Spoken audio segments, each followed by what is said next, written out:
2013 में इस्लामी नजरियाती काउंसिल बाकायदा मौक़िफ़ दे चुकी है कि डीएनए जुर्म को साबित करने में अहम शहादत तो हो सकती है, लेकिन बुनियादी और वाहिद सबूत नहीं हो सकती, इसीलिए इससे सानवी सबूत के तौर पर कबूल किया जाना चाहिए। लेकिन इस्लामी नजरियाती काउंसिल के मौक़िफ़ के बरअक्स हालिया चंद सालों में ज्यादती के 2 बड़े केसेस में सिर्फ डीएनए की बुनियाद पर न सिर्फ जुर्म की सेहत को तस्लीम किया गया, बल्कि इसी बुनियाद बनाकर दोनों जुराइम के मुल्जिमान को सजाएं भी दी। किसी भी केस में डीएनए और वीडियो शवाहिद बहुत अहम होते हैं, लेकिन क्या सिर्फ इनकी बुनियाद पर सजाएं और मौत जैसी सजाएं दी जा सकती हैं? इस्लामी कवानीन इस बारे में क्या कहते हैं? बात करेंगे मारूफ इस्लामी स्कॉलर जनाब हसन इलियास। हसन साहब, ये बताइएगा, किसी भी जुर्म के इर्तिकाब के बाद उसके सबूत को इकट्ठा करने के लिए डीएनए या मजीद जो साइंसी डेवलपमेंट्स हो रही हैं, उनको क्या सानवी हैसियत ही हासिल रहेगी, सेकेंडरी हैसियत ही हासिल रहेगी, या वो प्राइम एविडेंस के तौर पे भी इस्तेमाल हो सकेंगे? देखिए, शरीयत ने जो सज़ाएं मुकर्रर की हैं वो जान, माल, आबरू और नज़्म इज्तिमाई के ख़िलाफ़ कोई इक़दाम होता है तो इन नौइयत के जराइम की पादाश में 5 सज़ाएं जो मुकर्रर कर दी गई हैं, वो फसाद फिल अर्द की सज़ा है, वो चोरी की सज़ा है, वो ज़िना की सज़ा है, वो क़ज़फ़ की सज़ा है, इसी तरह वो क़त्ल व जराहत की सज़ा है। ये जितनी सज़ाएं हैं ये अल्लाह की शरीयत में अबदी हुक्म के तहत लिख दी गई हैं, मुकर्रर कर दी गई हैं। लाजिम है मुसलमान हुक्मरानों पर कि वो उस पर अमल दरामद करवाएं, लेकिन इन सजाओं का निफाज करने के लिए किसी मुजरिम पर जुर्म का सबूत कैसे होगा, ये शरीयत का मौजू नहीं है। जुर्म का सबूत हमेशा इल्म और अक़ल के मुसल्लमात के तहत होता है, यानी आप किसी शख्स के ऊपर जब कोई इल्ज़ाम लगाते हैं तो हम पर यह लाजिम होता है कि हम इल्मी तौर पे, अक़ली तौर पे साबित कर सकें। कानून की ज़ुबान में जैसे कहा जाता है कि बियॉन्ड द डाउट जुर्म साबित हो, तो उसके लिए शरीयत ने या दीन ने कोई कायदा मुकर्रर नहीं किया, और शरीयत और दीन को कोई कायदा मुकर्रर करना भी नहीं चाहिए। उसकी वजह क्या है? उसकी वजह यह है कि जुर्म अपने हालात, अपने ज़माने, अपने अहद, अपनी तारीख में बदलते रहते हैं,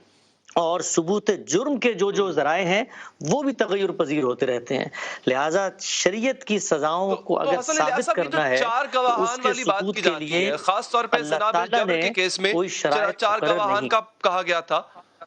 वो क्या है सर? वो क्या एक शरीयती शर्त है, या वो भी उलमा की एक यूं कह लें कि उन्होंने एक डिवाइस किया था मैकेनिज्म कि 4 गवाह होंगे तो पता चल पाएगा कि जना हुआ या जना बिल जबर हुआ?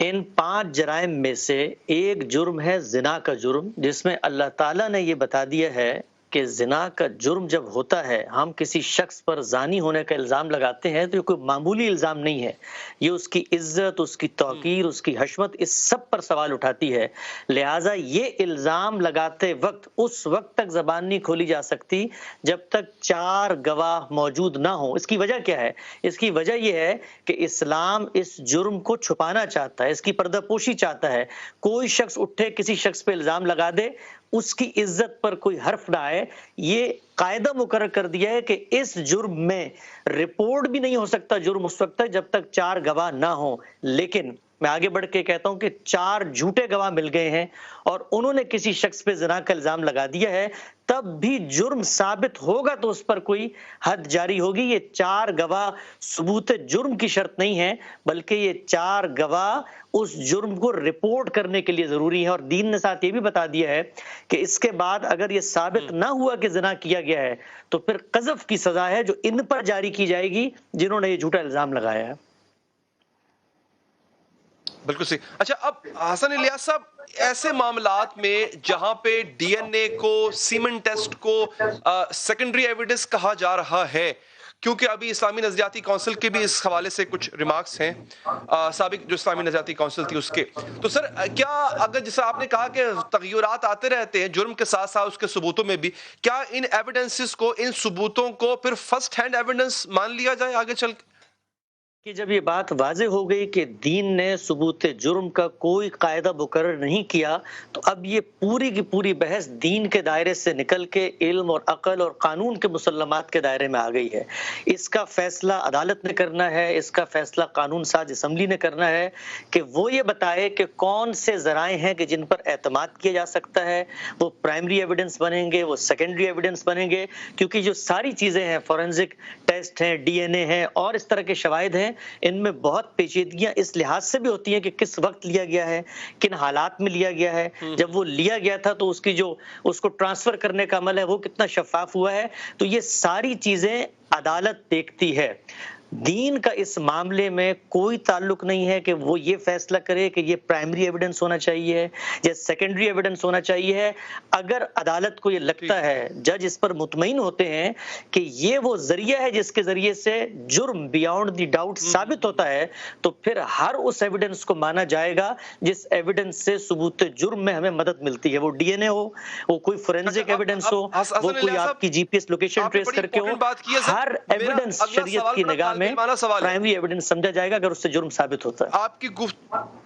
کی گفتگو سے سر بہت کچھ سیکھنے کو مل رہا ہے، طالب علمانہ سوال ہے میرا، یعنی اب آئندہ بھی آنے والے ایسے تمام ایویڈنس کلیکشن کے ذریعے، چاہے وہ ڈی این اے ہو یا کل کو کوئی اور ایجاد ہو جاتی ہے، ان کو جو اسلامی نظریاتی کونسل میں بھیج دیا جاتا ہے، اس کا مطلب ہے کہ وہ بھیجا جانا بھی ضروری نہیں ہے، اور اس حوالے سے جو کبھی فتویٰ دے دیا جاتا ہے یا فتویٰ مانگا جاتا ہے، اس کا مطلب ہے کہ اس کی بھی ضرورت نہیں ہے، اگر میں صحیح اس کو انٹرپریٹ کر رہا ہوں سر آپ کی گفتگو کو تو۔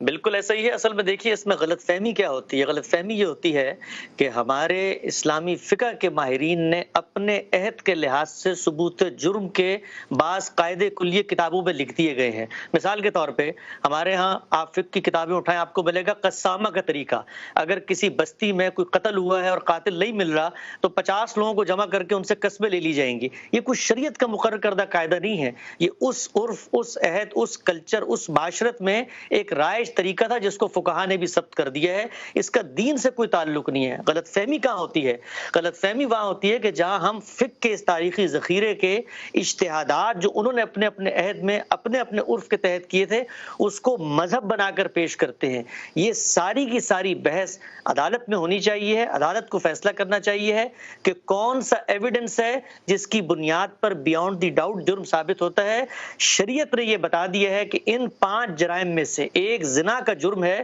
جو رپورٹ بھی نہیں ہو سکتا اس وقت تک۔ اور یہاں یہ بات بھی میں واضح کر دوں کہ زنا